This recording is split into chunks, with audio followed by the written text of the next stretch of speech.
Hi, 8th grade. Happy Thursday. Thank you so much to all of you who have been checking into our videos every day and keeping up with our lesson plans. Remember, it's much easier to stay on pace with your work than to let yourself fall behind and try to play catch up. If you hear any noises, it is just that Mr. Todd is right there where our kitchen is, and he is cooking right now, so you might hear some food being made a little bit. Or sounds like that as I read to you. 3 announcements. First, vocab quiz tomorrow on the Google Classroom. Second, I need each of you to check in with me before Friday for a grade in Jupyter. You need to send me a Jupyter message just to let me know how you're doing and how you're progressing with the work. Shout out to Deja, Lola, and Max who have checked in so far. And third, I want to encourage you guys to try to find something creative to do today or tomorrow. Yesterday, I used my creative energy to bake some muffins, and they made me feel really happy and they tasted really good. So that might be something powerful to help you. We are going to continue reading today on page 79, and we're going to read 10 pages to page 89. At this point in time, Ellie is in the hospital. The reason that he is there is because he has a swollen foot from moving around in the cold weather so much. You guys have heard about like hypothermia and things like that, where parts of your body can be so cold that they kind of stop working and maybe need to be amputated or helped by a medical professional. In the concentration camp, there is a hospital. And as we learned yesterday, one of the doctors is a Jewish person who was serving as a doctor before taken to the camp, and he really is being kind to Ellie. On page 79, we're going to pick up with Ellie's experience in the hospital, remembering that he says it seems pretty good in there. You get extra soup and bread, and it's nice and quiet. You don't have to work, but it's also a little bit dangerous in that the man next to him told him that the selections happen much more often. Page 79. The doctor came to tell me that he would operate the next day. Don't be afraid, he said. Everything will be all right. At 10 o'clock in the morning, I was taken to the operating room. My doctor was there. That reassured me. I felt that in his presence, nothing serious could happen to me. Every one of his words was healing, and every glance of his carried a message of hope. It will hurt a little, he said, but it will pass. Be brave. The operation lasted 1 hour. They did not put me to sleep. I did not take my eyes off the doctor. Then I felt myself sink. When I came to and opened my eyes, I saw nothing but a huge expanse of white, my sheets, and then I saw my doctor's face above me. Everything went well. You have spunk, my boy. Next, you'll stay here for 2 weeks for some proper rest, and that will be it. You'll eat well, you'll relax your body and your nerves. All I could do was follow the movement of his lips. I barely understood what he was telling me, but the inflection of his voice soothed me. Suddenly, I broke into a cold sweat. I couldn't feel my leg. Had they amputated it? Doctor, I stammered. Doctor! What is it, son? I didn't have the courage to ask him. Doctor, I'm thirsty. He had water brought to me. He was smiling. He was ready to walk out and to see his other patients. Doctor! Yes? Will I be able to use my leg? He stopped smiling. I became very frightened. He said, Listen, son. Do you trust me? Very much, doctor. Then listen well. In 2 weeks, you will be fully recovered. You'll be able to walk like the others. The sole of your foot was full of pus. I just had to open the sac. Your leg was not amputated. You'll see. In 2 weeks, you'll be walking around like everyone else. All I had to do was wait 2 weeks. But 2 days after my operation, rumors swept through the camp that the battlefront had suddenly drawn nearer. The Red Army was racing towards Buna. It was only a matter of hours. Remember, guys, the Red Army, that is Russia, and they are on the good side of this. So they're coming to rescue them and to save them. We were quite used to this kind of rumor. It wasn't the first time that false prophets announced to us, peace in the world, the Red Cross negotiating our liberation, or other fables.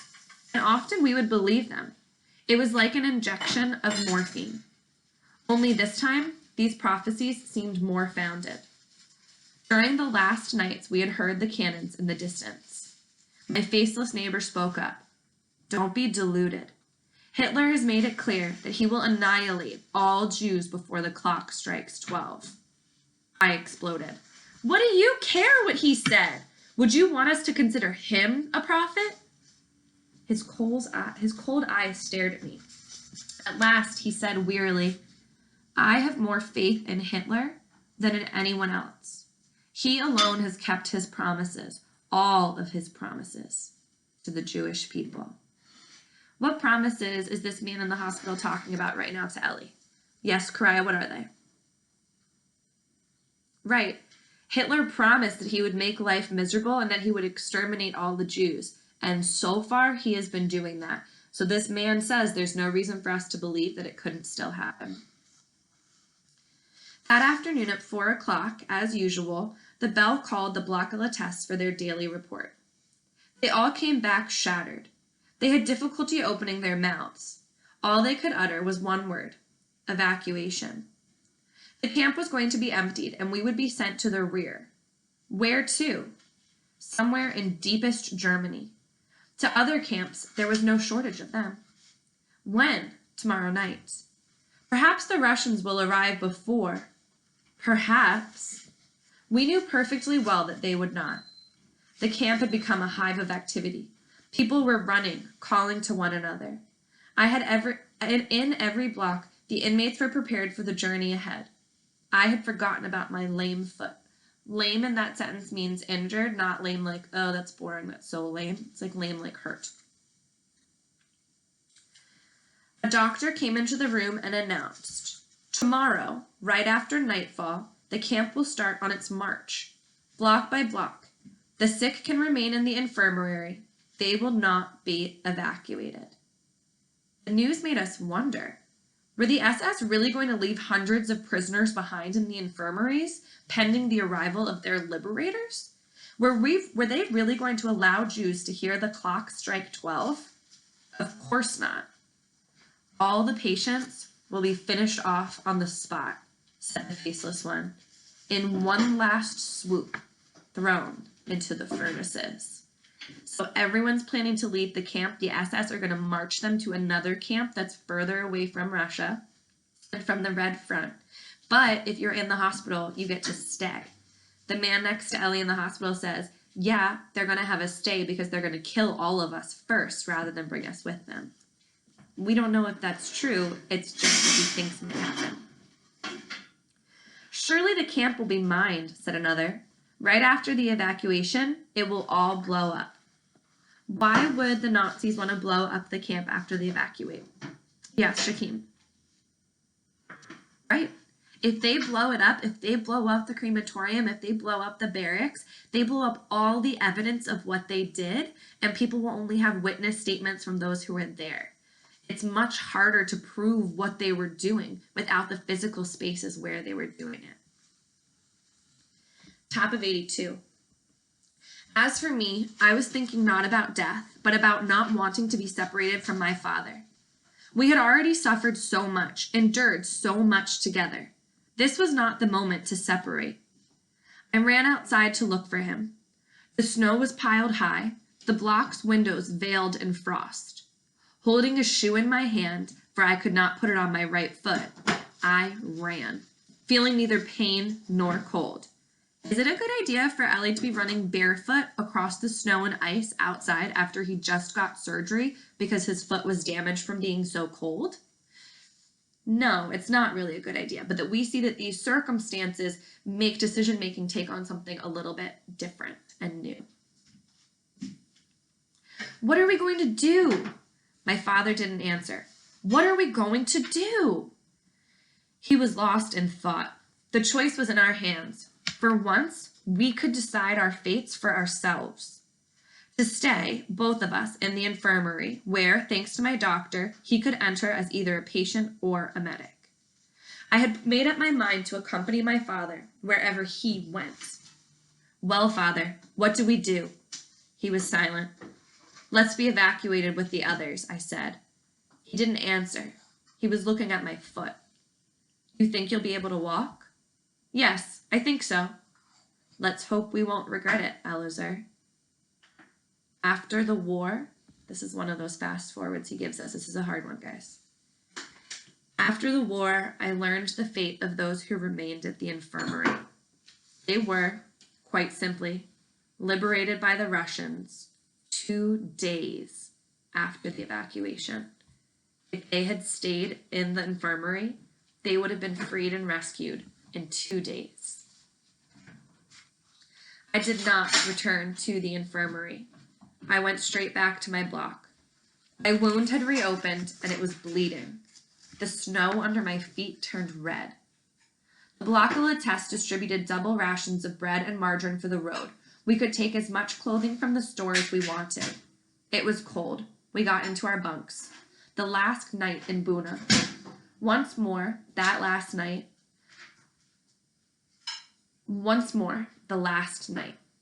The last night at home, the last night in the ghetto, the last night in the cattle car, and now the last night in Buna. How much longer would our lives be lived from one last night to the next? I didn't sleep. Through the frosty window panes, we could see flashes of red. Cannon shots broke the silence of night. How close the Russians were. Between them and us, one night, our last. There was whispering from one bunk to the other. With little luck, the Russians would be here before the evacuation. Hope was still alive. Guys, they're close to being rescued and liberated. Someone called out, "Try to sleep. Gather your strength for the journey." It reminded me of my mother's last recommendations in the ghetto. But I couldn't fall asleep. My foot was on fire. In the morning, the camp did not look the same. The prisoners showed up in all kinds of strange garb. It looked like a masquerade. We each had put on several garments, one over the other, to better protect ourselves from the cold. Poor clowns, wider than tall, more dead than alive. Poor creatures whose ghostly faces peeked out from layers of prisoners' clothes. Poor clowns. I tried to find a very large shoe. In vain, I tore my blanket and I wrapped it around my foot. Then I went off to wander through the camp in search of a little bit more bread and a few potatoes. Some people said we'd be going to Czechoslovakia. No, to Grossrosen. No, to Gliwitz. No, to 2:00 in the afternoon. The snow continued to fall heavily. Now the hours were passing quickly. Dusk had fallen. Daylight disappeared into gray mist. Suddenly, the block of Lattest remembered that we had forgotten to clean the block. He commanded 4 prisoners to mop the floor 1 hour before leaving. Why? For whom? For the liberating army, he told us. Let them know that here lived men, not pigs. So we were men, after all. The block was cleaned from top to bottom. At 6:00, the bell rang. The death knell, the funeral, the procession was beginning its march. Fall in, quickly! That sort of means line up. In a few moments, we'd stood in ranks, block by block. Night had fallen. Everything was happening according to the plan. The searchlights came on. Hundreds of SS appeared out of the darkness, accompanied by police dogs. The snow continued to fall. The gates of the camp opened. It seemed as though an even darker night was waiting for us on the other side. The first blocks began to march. We waited. We had to await the exodus of 56 blocks that preceded us. It was very cold. In my pocket, I had 2 pieces of bread. How I would have liked to eat them, but I knew I must not. Not yet. Our turn was coming. Block 53, Block 55, Block 57. Forward march. It snowed on and on. An icy wind was blowing violently, but we marched without faltering. The SS made us increase our pace. Faster, you tramps, you flea-ridden dogs. Why not? Moving fast made us a little warmer. The blood flowed more readily in our veins. We had the feeling of being alive. Faster, you filthy dogs! We were no longer marching. We were running, like automatons. The SS were running as well, weapons in hands. We looked as though we were running from them. The night was pitch black. From time to time, a shot exploded in the darkness. They had orders to shoot anyone who did not sustain the pace. That means who didn't keep up. Their fingers on the triggers, they did not deprive themselves of the pleasure. If one of us stopped for a second, a quick shot eliminated the filthy dog. I was putting one foot in front of the other, like a machine. I was dragging this emaciated body that was still such a weight. If only I could shed it. Though I tried to put it out of my mind, I couldn't help thinking that there were two of us, my body and I. I hated my body. I kept repeating to myself, don't think, don't stop, run. Near me, men were collapsing into the dirty snow. Gunshots. A young boy from Poland was marching beside me. His name was Zalman. He had worked in the electrical material depot in Buna. Some people mocked him because he was forever praying or meditating on some Talmudic question. For him, it was an escape from reality, from feeling the blows. All of a sudden, he had terrible stomach cramps. My stomach aches, he whispered to me. He couldn't go on. He had to stop a moment. I begged him, wait a little, Zalman. Soon we will all come to a halt. We cannot run like this until the end of the world. While running, he began to undo his buttons and yelled to me, I can't go on. My stomach is bursting. Make an effort, Zalman. Try. I can't go on, he groaned. He lowered his pants and fell to the ground. He lowered his pants because he had to go to the bathroom. That is the last image I have of him. I don't believe that he was finished off by an SS, for nobody had noticed. He must have died, trampled under the feet of the thousands of men who followed us. I soon forgot him. I began to think of myself again. My foot was aching. I shivered with every step. Just a few more meters and it will be over. If I fall, a small red flame, a shot, death enveloped me. It suffocated me. It stuck to me like glue. I felt like I could touch it. The idea of dying, of ceasing to be, began to fascinate me. To no longer exist, to no longer feel the excruciating pain of my foot, to no longer feel anything, neither fatigue nor cold, nothing. To break rank, to let myself slide into the side of the road. My father's presence was the only thing that stopped me. He was running next to me out of breath, out of strength, desperate.